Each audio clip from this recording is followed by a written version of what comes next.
ನಿನ್ನೆ ಬಹಳ ವಿಶೇಷ ಅಂತಂದ್ರೆ ಕರ್ನಾಟಕದಿಂದ ಸಚಿವ ಸೋಮಣ್ಣ ಅವರು ಸಚಿವರಾಗ್ತಾ ಇದ್ದಾರೆ, ಕೇಂದ್ರ ಸಚಿವರಾಗ್ತಾ ಇದ್ದಾರೆ ಅಂತ. ಯಾವ ಖಾತೆ ಕೊಟ್ಟರು ನಿರ್ವಹಣೆ ಮಾಡ್ತೀನಿ, ರಾಜ್ಯ ಖಾತೆಯನ್ನು ಕೊಡಲಾಗುತ್ತೆ, ಯಾವ ಖಾತೆ ಕೊಟ್ಟರು ನಿರ್ವಹಣೆ ಮಾಡ್ತೀನಿ ಅಂತ ಹೇಳಿದ್ದಾರೆ. ನವದೆಹಲಿಯಲ್ಲಿ ನೂತನ ಸಚಿವ ವಿ ಸೋಮಣ್ಣ ಮೋದಿ ಅಮಿತ್ ಶಾ ಮಾರ್ಗದರ್ಶನದಲ್ಲಿ ನಡೀತೀನಿ ಅಂತ ಹೇಳಿಕೆ ಕೊಟ್ಟಿದ್ದಾರೆ. ಇವತ್ತು ಅಮಿತ್ ಶಾ ಮತ್ತು ನಡ್ಡಾ ಹಾಗೂ ಸಂತೋಷ್ ಇವರೆಲ್ಲರನ್ನೂ ಭೇಟಿ ಆಗ್ತೀನಿ ಅಂತ ವಿ ಸೋಮಣ್ಣ ಹೇಳಿದ್ದಾರೆ.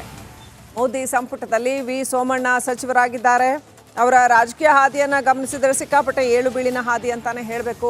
ಆದರೆ ಎಲ್ಲ ಕಡೆನೂ ಅವರು ಸ್ವಭಾವದಲ್ಲಿ ಒಂದು ಕನ್ಸಿಸ್ಟೆನ್ಸಿಯನ್ನು ಮೇಂಟೈನ್ ಮಾಡ್ಕೊಂಡು ಬಂದರು. ಸೊ ಇವತ್ತು ಅದರ ಪ್ರತಿಫಲನ ಅವರು ಕೇಂದ್ರದಲ್ಲಿ ಸಚಿವರಾಗಿದ್ದಾರೆ. ಕರ್ನಾಟಕದ ರಾಜ್ಯದಲ್ಲಿ ಸುಮಾರು 14-15 ವರ್ಷಗಳ ಕಾಲ ಮಂತ್ರಿ ಕೆಲಸ ಮಾಡಿದ್ದೇನೆ. 5 ಬಾರಿ ಶಾಸಕನಾಗಿದ್ದೀನಿ, 2 ಬಾರಿ ವಿಧಾನ ಪರಿಷತ್ತಿನ ಸದಸ್ಯನಾಗಿದ್ದೀನಿ, 2 ಬಾರಿ ಬೆಂಗಳೂರು ಮಹಾನಗರ ಪಾಲಿಕೆ ಸದಸ್ಯನಾಗಿ ಹಲವಾರು ಹುದ್ದೆಗಳಲ್ಲಿ ಕೆಲಸ ಮಾಡಿದ್ದೇನೆ. ಒಂದು ಹೆಮ್ಮೆ, ಸಂತೋಷ. ಈ ದೇಶದ ಅಭ್ಯುದಯದ ಹರಿಕಾರರಾಗಿರ್ತಕ್ಕಂಥ ನಮ್ಮೆಲ್ಲರ ನೆಚ್ಚಿನ ನಾಯಕರಾದ ಸನ್ಮಾನ್ಯ ನರೇಂದ್ರ ಮೋದಿಯವರ ನಾಯಕತ್ವದಲ್ಲಿ ನಾನು ಒಬ್ಬ ಸಚಿವನಾಗಿದ್ದೀನಿ ಅನ್ನೋದೇ ನನಗೊಂದು ರೀತಿಯ ಸಂತೋಷ, ಹೆಮ್ಮೆ. ಹಾಗಾಗಿ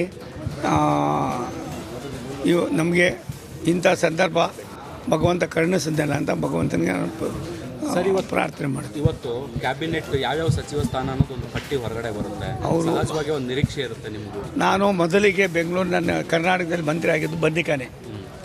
ಅದು 6 ತಿಂಗಳಿಗೆ ಆವತ್ತಿನ ಮುಖ್ಯಮಂತ್ರಿಗಳು ಪ್ರಾಯಶಃ ನನ್ನ ಸ್ಟೈಲ್ ನೋಡಿ, ನನ್ನ ಕೆಲಸ ಕಾರ್ಯ ನೋಡಿ, ನಮ್ಮದು ಕಾರ್ಯಕ್ರಮ ಶುರು ಆಗೋದು ಬೆಳಗ್ಗೆ 5ವರೆಗೆ, ಮುಗಿಯೋದು ರಾತ್ರಿ 10ವರೆಗೆ. ಹಾಗಾಗಿ ಹುಮ್ಮಸ್ಸಲ್ಲಿ ಕೆಲಸ ಮಾಡಿದ್ದೀವಿ. ಯಾವ ಖಾತೆಯಲ್ಲೂ ನನಗೆ ಇಂಥ ಖಾತೆ ಅನ್ನೋದೇನಿಲ್ಲ. ನನಗೆ ಯಾವ ಖಾತೆ. ಪ್ರಜ್ವಲ್ ರೇವಣ್ಣ ಅತ್ಯಾಚಾರ ಪ್ರಕರಣಕ್ಕೆ ಸಂಬಂಧಪಟ್ಟ ನಡಿ ಈಗ ಶುರು ಮಾಡೋಣ.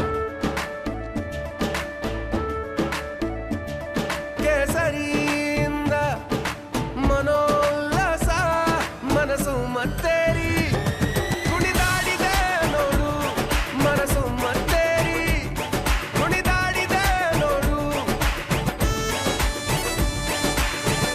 ಕ್ಷಣ ಕ್ಷಣವೂ ಆಚರಿಸಿ ಕೇಸರಿ ಹಬ್ಬ.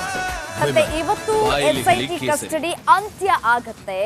ಯಾವ ರೀತಿಯಾದಂತಹ ತೀರ್ಮಾನಗಳನ್ನ ಕೈಗೊಳ್ಳಲಾಗುತ್ತೆ ಅನ್ನೋದು ಒಂದು ಕಡೆ ಆದ್ರೆ, ಮತ್ತೊಂದು ಕಡೆ ಪ್ರಜ್ವಲ್ ಇಂದು ಪರಪ್ಪನ ಅಗ್ರಹಾರ ಜೈಲಿಗೆ ಶಿಫ್ಟ್ ಆಗುವಂತಹ ಸಾಧ್ಯತೆ ಇದೆ. ಇಂದು 42ನೇ ACMM ಕೋರ್ಟ್ಗೆ ಪ್ರಜ್ವಲ್ ಹಾಜರುಪಡಿಸಲಾಗುತ್ತೆ.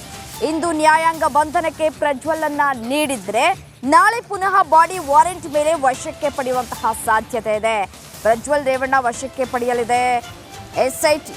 CID ಸೈಬರ್ ಠಾಣೆಯಲ್ಲಿ ದಾಖಲಾದಂತಹ ಕೇಸ್ ಸಂಬಂಧ ತನಿಖೆಯನ್ನ ಮಾಡಲಿಕ್ಕಿದೆ. ಬಾಡಿ ವಾರೆಂಟ್ ಸಲ್ಲಿಕೆ ಮಾಡಲಿದ್ದಾರೆ SIT ಅಧಿಕಾರಿಗಳು. ನೋಡಿ, ಇನ್ನೂ 2 ಕೇಸ್ಗಳು ಕೂಡ ಬಾಕಿ ಉಳಿದಿದೆ. ಪ್ರಜ್ವಲ್ ವಿರುದ್ಧದ ಇನ್ನೂ 2 ಪ್ರಕರಣಗಳ ತನಿಖೆ ಬಾಕಿ ಇರುವಂತಹ ಹಿನ್ನೆಲೆಯಲ್ಲಿ ಪುನಃ ಕಸ್ಟಡಿಗೆ ಕೇಳುವಂತಹ ಸಾಧ್ಯತೆಗಳು ಕೂಡ ದುಪ್ಪಟ್ಟಾಗಿದೆ. ಪ್ರತಿ ಪ್ರಕರಣದ ತನಿಖೆಯನ್ನ ಪ್ರತ್ಯೇಕವಾಗಿ SIT ನಡೆಸ್ತಾ ಇದೆ. ಇದೇ ವಿಚಾರಕ್ಕೆ ಸಂಬಂಧಪಟ್ಟಂತೆ ಮತ್ತಷ್ಟು ಡೀಟೇಲ್ಸ್ ಕೊಡ್ತಾರೆ